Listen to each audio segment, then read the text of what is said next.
স্পেনে 2 বছরে papers pass হয়েছে। এই নিউজটা শোনার পরে অনেক মানুষ উৎসাহিত হয়ে পড়ছে স্পেনে আসার জন্য, পেপারস করার জন্য। সো বর্তমানে ইউরোপের প্রেক্ষাপট অনুযায়ী স্পেনে পেপারস পাওয়ার অপরচুনিটি অনেক ভালো। তবে হ্যাঁ, স্পেনে মুভ করার আগে স্পেন সম্পর্কে অবগত থাকাটা আপনার জন্য সবচেয়ে বেশি জরুরি। কারণ একটা মানুষের জীবিকা নির্বাহের জন্য থাকা, খাওয়া এবং কাজ সবচেয়ে বেশি ইম্পর্টেন্ট। এই তিনটারই বর্তমানে অনেক বেশি ক্রাইসিস চলতেছে স্পেনে। মনে করেন আপনি এই মাসের 1 তারিখ স্পেনে আসছেন, তো এই রানিং মাসটা চলতে গেলে আপনার এখানে কত টাকা খরচ হবে, আজকের ভিডিওটাতে আমি এই খরচের হিসাবটাই ডিসক্রাইব করব। দেখেন, বর্তমানে স্পেনে বাসা পাওয়া অনেক বেশি টাফ। তো আপনি যদি এখানে ইলিগেল থাকেন, আপনি কিভাবে একটা বাসা ম্যানেজ করবেন এখানে? সেক্ষেত্রে আপনাকে কোনো একটা ফ্যামিলির সাথে সাবলেট হিসেবে থাকতে হবে, আদারওয়াইজ কোনো একটা ব্যাচেলর বাসায় মেসে থাকতে হবে। এখন যদি আপনি একটা ফ্যামিলির সাথে সাবলেটে থাকেন, সেখানে আপনার সর্বনিম্ন খরচ বহন করতে হবে 350 ইউরো প্লাস, যেখানে হয়তো আপনাকে একটা রুম দিবে এবং খাওয়ার ব্যবস্থা করে দিবে। তারপরে আসেন, আপনি যদি সাবলেট হিসেবে না থাকেন, একটা মেসে থাকেন, মেসে থাকতে গেলে বর্তমানে সিঙ্গেল একটা রুম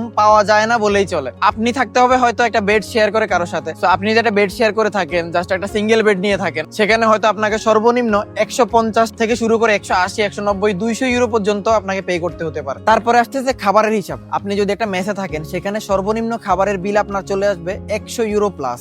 এটা আপনাকে মনে রাখতে হবে। তারপরে কিছু কিছু বাসায় সিট ভাড়ার সাথে আপনার পানির বিল, গ্যাস বিল, কারেন্ট বিল, এই বিলগুলা কিন্তু ইনক্লুড থাকে না। সো এই বিলগুলো আপনাকে এক্সট্রা বহন করতে হবে। সো থাকা খাওয়ার বিষয়টাতে গেলে এবার আসেন ট্রান্সপোর্ট বিল। আপনি যদি বার্সেলোনাতে থাকেন, সেক্ষেত্রে আপনি একটা মেট্রো কার্ড করতে পারবেন, যেখানে আপনি মেট্রোতেও চলাফেরা করতে পারবেন, ইভেন কি বাসেও চলাফেরা করতে পারবেন। সো আপনি যদি 33 বছরের নিচে হন, সেক্ষেত্রে প্রতি 3 মাসে আপনাকে প্রায় 45 ইউরো পে করতে হবে। আদারওয়াইজ আপনি যদি 33 বছরের উপরে হন, তো সেক্ষেত্রে আপনাকে এভরি মান্থে প্রায় 22 ইউরোর মতো পে করতে হবে। তারপরে আপনার মোবাইল বিল এবং আপনার দৈনন্দিন চলার জন্য নিজের পকেট খরচ, এটা আপনি যেভাবে খরচ করবেন সেভাবে আপনাকে খরচ করতে হবে। সো ফাইনালি আপনি যদি এই মাসের 1 তারিখে স্পেনে আসেন, এই রানিং মাসটাতে আপনার খরচ করতে হবে থাকা, খাওয়া এবং ট্রান্সপোর্ট বিল হিসেবে প্রায় 400 ইউরো প্লাস। সো এই হিসাবটা চিন্তা করে এই খরচের কথাটা মাথায় রেখেই স্পেনে মুভ করবেন।